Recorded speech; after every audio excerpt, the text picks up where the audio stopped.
नमस्कार, मी विद्या. आजची आपली रेसिपी आहे कैरीचं गोड आंबट तिखट रसरशीत लोणचं कसं बनवायचं ते मी तुम्हाला आज दाखवणार आहे. तर मी इथं 2 कैऱ्या घेतल्यात, स्वच्छ धुवून घेतल्या, त्याची साल काढून घेतली आणि त्याचे असे लांब लांब काप करून घ्यायचे. आता याच्या आपल्याला कुकरमध्ये एक शिट्टी काढून घ्यायची. त्याच्यासाठी मी कुकर ठेवलाय गरम करायला. त्यात कैऱ्याच्या फोडी टाकून घ्यायच्या आपल्याला आणि थोडंसंच पाणी टाकायचंय.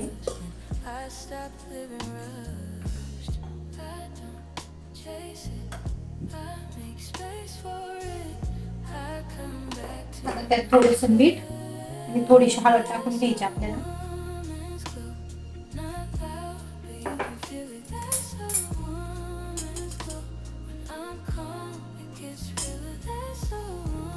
पूर्ण मिक्स करून घ्यायचं चांगलं.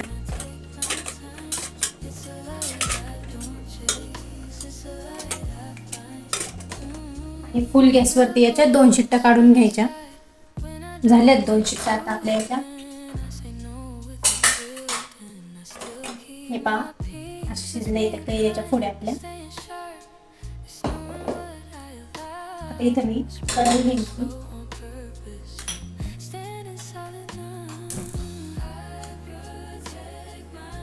आता कैरीचं गोड आंबट तिखट लोणच्यासाठी लागणारं साहित्य इथं आपल्या 2 कैऱ्या होत्या. त्यासाठी मी इथं 1 वाटी गूळ घेतलाय, हिंग लागून, थोडासा कढीपत्ता, मोहरी थोडीशी आणि लाल तिखट मिरची पावडर आपली. कढई गरम झाली की त्यात थोडंसं तेल टाकायचं.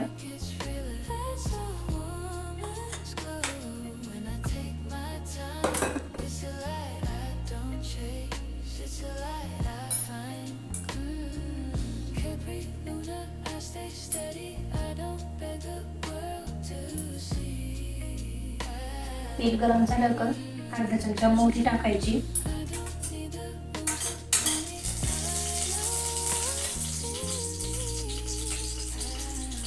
थोडासा हिंग टाकायचा आणि हा बारीक चिरून घेतलेला कढीपत्ता टाकायचा थोडासा.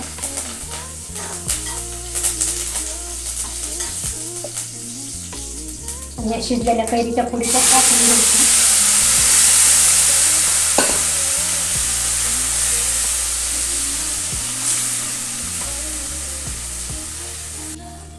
आता इथे 1 वाटी गूळ घेतला होता, तो आपल्याला पाण्यात विरघळून घ्यायचा पूर्णपणे.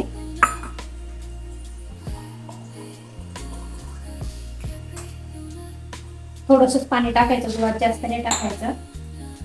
गुळ बुडेल एवढंच पाणी टाकायचं आणि तो पूर्णपणे पाण्यात विरघळून द्यायचा आपल्याला.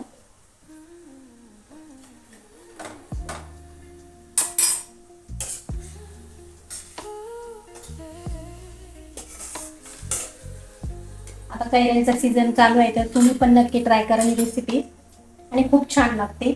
प्रत्येकाच्या घरी तर कैऱ्या असतातच. यात आपल्याला अर्धा चमचा लाल तिखट टाकायचं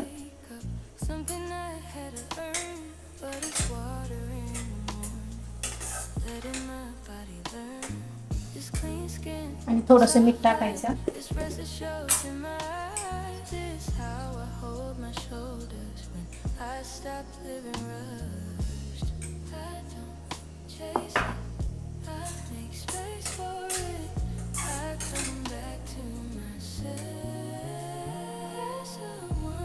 आता हे पाण्यात पूर्णपणे गुळ विरघळला आहे, तर याच्यात टाकून घ्यायचा.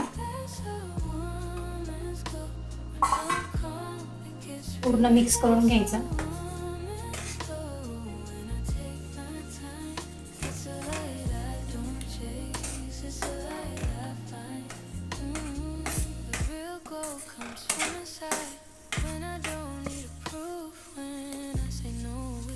आणि हे चांगलं आपल्याला उकळून द्यायचंय.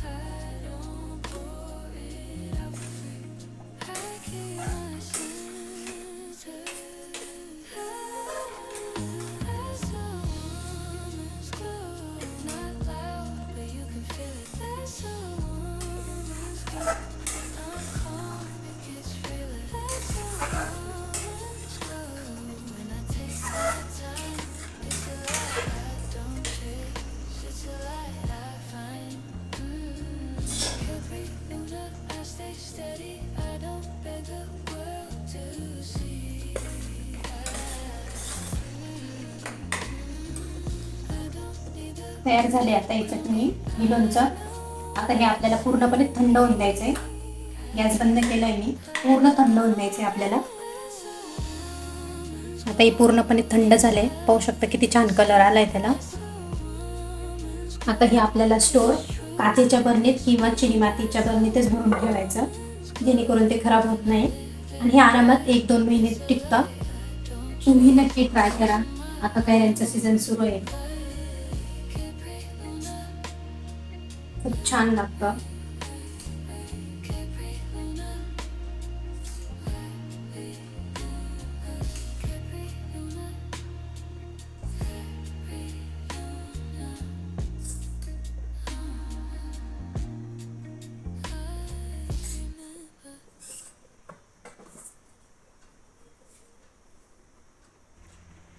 तयार आहे आपलं कैरीचं आंबट गोड तिखट असं रसरशीत लोणचं.